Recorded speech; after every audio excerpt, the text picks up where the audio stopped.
which is do unto others as you would have them do unto you. But not the application intellectually. It's an emotional feeling that I want to do that for you, not a thought that I have to do it for you.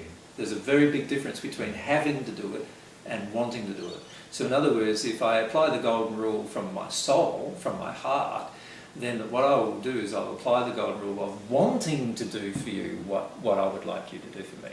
Whether you do it or not, I would want to do it. Not because I have to, not because God might punish me, you know, I'm not looking around for God's wrath to come down, but because I want to, because I want to love you.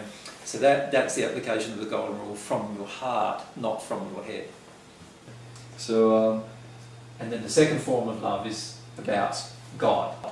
The more I can receive of God's love, if I'm open to receiving it, which is going to involve me being humble and truthful with myself, the more I receive God's love, the greater ability I have to be able to become more loving myself. But of course I don't need to do that. God doesn't expect me to do that. I can still become loving on my own to a degree.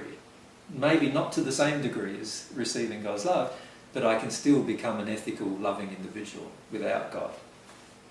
Perfect. So to bring us back under the umbrella of religion and violence, correct me if I'm wrong, you see religious violence and all violence as wrong. You want to promote peace building through love, and you think that, or you believe that love, if applied to all aspects of life, will create a society that needs non-violence. Yes. And we'll be able to all have different opinions. We'll be able to all exist with different religions if we wish to. We'll be able to all have different scientific viewpoints if we wish to, although I doubt whether we'd wish to once we're loving. But you know, in the sense that we'd want to accept what the truth is rather than just have our own opinion even if it's not true.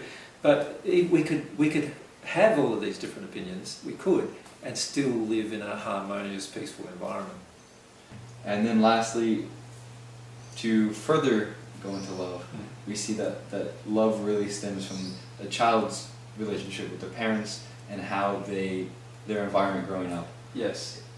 So our definition of love is greatly coloured by the environment of our society and our parents and everything that's part of our society growing up. And unless the society's viewpoint of love changes, it's very difficult for the individual's viewpoint of love to change. Well, thank you so much for the interview. It's my pleasure. It's a pleasure to find out your opinions and to understand more about how you see peace coming to the world and how you understand religious violence. Yes, and it would be